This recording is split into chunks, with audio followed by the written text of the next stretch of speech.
Bonjour, je vous présente Genepi. Tous les deux, on va vous montrer comment battre un âne. C'est parti. Tous les matins, il faudra brosser votre âne pour vous assurer qu'il n'y ait pas de petites herbes ou de petites choses comme ça qui vont pouvoir venir le blesser une fois que vous aurez positionné son matériel. Quand vous le faites, appuyez bien fort parce que ça lui gratte le dos, il adore ça.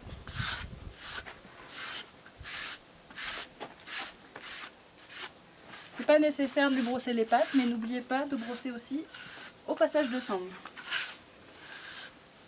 Son câlin préféré. On gratouille dans les oreilles. C'est bien ça. Si vous lui faites ça tous les matins, ce sera votre copain. Donc, un âne, ça s'équipe par la gauche, comme les chevaux. La première chose qu'on va venir mettre, c'est le tapis. Donc on s'assure qu'il est bien propre, qu'il n'y a pas de petites herbes ou de petites choses qui pourraient le blesser. On va venir le positionner sur son dos en le mettant de l'avant, en le faisant glisser vers l'arrière. Ça permettra que tous les poils soient bien dans le bon sens, que ce soit plus confortable pour lui. Et puis on va venir positionner la deuxième couverture plus épaisse qui va permettre de bien le protéger. Donc voici le bas de Genepi, il est fait sur mesure ici, il est spécialement adapté à sa morphologie. Il est fait en contreplaqué, donc il est très léger, mais une fois qu'il sera mis en tension sur le dos de l'animal, il sera très solide. Attention de ne pas vous asseoir dessus au moment du pique-nique par contre. Pour reconnaître l'avant de l'arrière, fiez-vous aux sangles. Là où il n'y en a qu'une seule, c'est l'avant, et là où il y a un enchevêtrement de sangles, c'est l'arrière du bas. Assurez-vous qu'il soit dans le bon sens avant de venir le positionner. La première sangle qu'on va passer, c'est celle de l'arrière, puisqu'on ne peut pas la dérégler. En effet, le réglage est fait pour que le bas vienne se positionner exactement au bon endroit sur le dos de l'animal. Pour pouvoir la passer, on va venir reculer un peu le bas sur le dos de Genepi, de façon à pouvoir passer la sangle facilement. Ensuite, on vient tirer un petit coup sec pour mettre la sangle bien en tension, ce qui va nous permettre de savoir si le bas est bien positionné. On pourra également s'apercevoir que les tapis, du coup, sont au bon endroit, puisqu'il y a à peu près la même distance derrière et devant qui dépasse du bas. La deuxième sangle qui va être mise, c'est la sangle qui va passer sous l'encolure. Elle va venir se fixer sur la petite boucle, ici. Alors cette sangle, elle ne doit pas être trop lâche, autrement elle va venir taper dans ses genoux et l'empêcher d'avancer, ni trop serrée parce que ça va venir l'étrangler. Donc ici, je peux passer la main sans difficulté, mais c'est pas trop lâche, donc c'est le bon réglage. Ensuite, on va passer au serrage de la sangle principale, c'est la sangle ventrale. Assurez-vous, avant de venir la positionner, qu'elle est bien propre, puisqu'elle va venir lui serrer assez fort le ventre, et donc c'est celle-ci qui est la plus susceptible de le blesser. Je la fais pendre d'un côté bien droit et je vais venir la chercher sous son ventre. La sangle doit être positionnée à peu près une main derrière les pattes antérieures de votre animal. Comme ça, elle ne sera pas sur le rond du ventre et elle ne risque pas de glisser, mais elle ne le gênera pas non plus en étant trop près des pattes avant. Ensuite, vous allez venir fixer la sangle grâce aux deux anneaux. Premier passage dans l'anneau du haut, passage dans l'anneau du bas et deuxième passage dans l'anneau du haut. Assurez-vous que cette sangle-là est bien à plat. Pour le serrage, mettez-vous perpendiculaire à votre âne. Avec la main droite, vous tenez le bout de la sangle et avec la paume de la main gauche, vous allez venir appuyer bien fort. Vous avez vu que je mets tout mon poids, c'est parce que je ne suis pas très musclée. Si vous êtes un homme costaud, mettez pas tout votre poids. Pour venir fixer le nœud, vous allez tenir la sangle sur l'autre côté avec la main droite et puis avec la main gauche, venir faire une petite boucle qui va venir passer derrière l'enchevêtrement de sangle pour ressortir dans la grande boucle formée, en tirant un coup sec vers le haut pour vous assurer de ne pas perdre de serrage. Alors ce nœud est très pratique puisqu'il va nous permettre de procéder à un réglage très fin du serrage et puis surtout si vous avez le moins de problèmes avec le chargement, vous pouvez débattre très rapidement. Lors de votre arrivée ici, on vous fournira des sacs militaires comme celui-ci pour pouvoir mettre toutes vos affaires, donc toutes les affaires dont vous aurez besoin pour la semaine. L'important étant de faire 2 sacs du même poids. C'est important pour le chargement de l'âne, donc vous pourrez vérifier avant de partir si c'est bon. Ici on est à 13 kg, c'est pas mal, votre âne peut porter jusqu'à 40 kg. Je vérifie le poids de mon deuxième sac.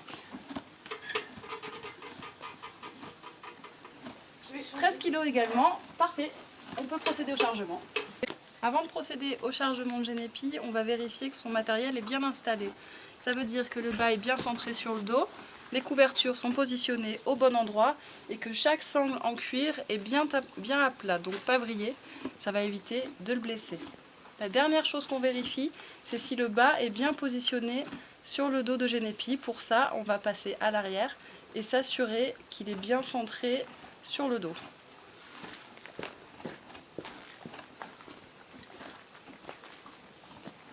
Donc là, c'est bon, pas de problème.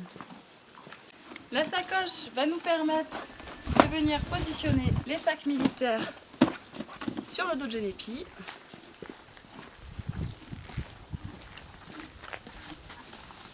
Donc chaque sac doit être positionné avec la poignée contre l'âne. Ça va permettre, quand on passe dans des zones avec des branchages bas, que le sac ne s'accroche pas dans les branches.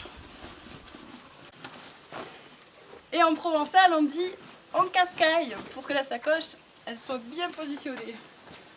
Ensuite, vous allez venir rabattre la sacoche à l'intérieur des croisillons du bas.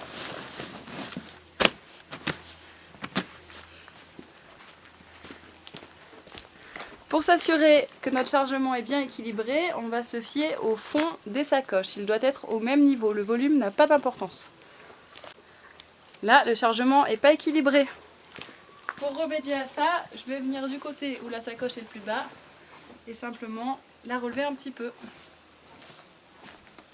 Avant de venir fixer le chargement, on va rajouter plusieurs choses. La première, c'est la corde longue dont je vous ai parlé tout à l'heure, qu'on va venir mettre entre le sac militaire et la sacoche.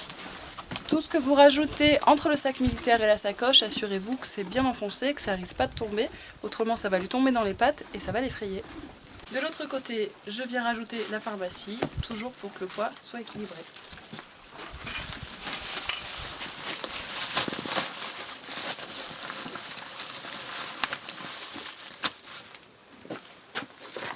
Vous pouvez également rajouter des bouteilles d'eau. N'oubliez pas, ce que vous mettez en poids d'un côté doit aller aussi en poids de l'autre.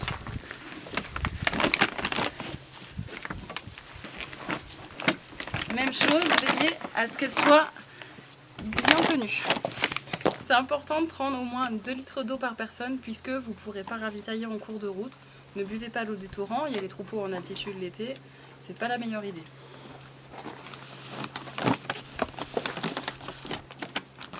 Donc fixez bien les bouteilles dans les sacoches en vous assurant qu'elles ne risquent pas de tomber. Ce que vous mettez en poids d'un côté, n'oubliez pas qu'il faut le mettre de l'autre, sinon ça créera un déséquilibre sur votre chargement.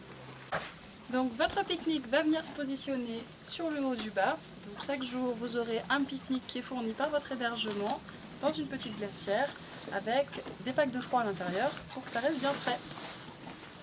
Vous venez le positionner ici et on viendra fixer à l'aide de tendeurs. Vous allez venir fixer le tendeur sur les ficelles que vous allez avoir de part et d'autre du bas. Vous allez venir fixer les tendeurs sur la ficelle à l'avant. Passez votre tendeur dans la ficelle arrière,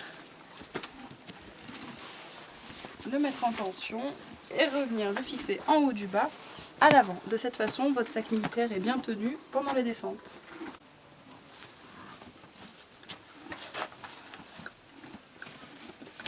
Même chose de l'autre côté, et puis on va venir fixer la glacière du pique-nique grâce à un troisième tendeur.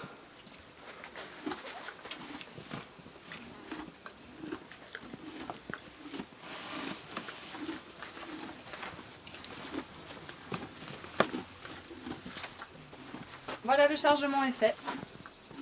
Attention, je vais vous donner l'information la plus importante de votre semaine. Ne laissez jamais la glacière de votre pique-nique à portée de votre âne. Il arrivera très bien à l'ouvrir avec ses petites dents pour manger votre salade. Avant de partir, il reste une dernière chose à faire, c'est de badigeonner votre âne avec l'huile de cadre. C'est un huile qui est extrait des racines du genévrier cad qui est injectable. Et puis c'est aussi une question de sécurité. Si lui il est calme et serein, il risque pas de faire d'embarder et donc ce sera en toute sécurité. On secoue bien la petite bouteille pour pouvoir mélanger l'huile de cad. Vous allez venir en imbiber le chiffon et puis en positionner à l'intérieur de ses pattes avant, sous son ventre, en prenant soin de surtout pas en mettre, sur la sangle ventrale, puisque ça va vraiment l'abîmer autrement.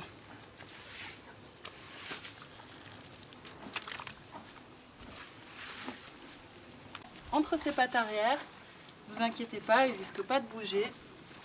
Il adore ça, il sait qu'après il va être tranquille. On lui en met aussi un peu sur le fourreau, puisque c'est un endroit où la peau est très fine et où il se fait beaucoup attaquer. On lui en met un peu sur l'encolure si vraiment il y a beaucoup de mouches, et puis aussi à l'extérieur des pattes, avant et arrière. Ça, c'est dans l'hypothèse où il y aurait vraiment beaucoup de temps. Pour attacher votre âne, vous pouvez utiliser le nœud de chaînette en n'oubliant pas de venir le bloquer à la fin. Ça va permettre que même si votre âne tire beaucoup dessus, vous puissiez le défaire très facilement. C'est l'heure de passer le permis de conduire d'âne. C'est parti!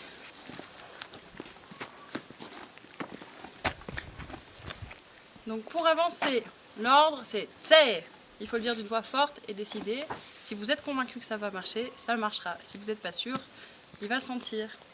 Si vous lui dites juste « Tsé » gentiment, « Tsé », vous voyez qu'il s'en fiche complètement. Il faut avoir l'air ferme et surtout joindre le geste à la parole. « Tsé », allez, « Tsé Génépi »,« Tsé ».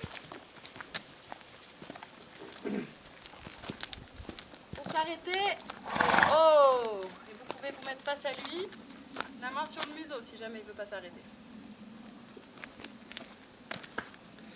La longe va vous servir à mener votre âne. Vous la tenez à peu près au milieu. Si vous la tenez juste au début, ça ne va pas marcher parce que vous devez marcher devant la tête de votre âne, donc il n'y verra rien. Si vous la tenez au bout, ça ne va pas marcher non plus puisqu'il risque de marcher lui dessus sans arrêt et de se bloquer. Donc on la tient à peu près au milieu et vous pouvez faire avec l'excédent des boucles comme ça dans votre main. Attention, il est très important, et j'ai mes pieds, il est très important de ne pas faire de boucles autour de votre main. Parce que si pour une raison ou pour une autre il part en courant, vous allez vous retrouver coincé. Parfois votre âne ne voudra pas avancer, c'est parce qu'il vous teste pour savoir un peu quel genre de jambe vous êtes, savoir ce qu'il va pouvoir faire avec vous. Ce qu'il veut pouvoir faire avec vous, lui, c'est pouvoir manger tout du long. Mais vous voulez qu'il avance. Parfois, de juste donner l'ordre, même en étant très persuasif, ça suffit pas. Donc à ce moment-là, quelqu'un doit passer à l'arrière. Bonne semaine! Hey.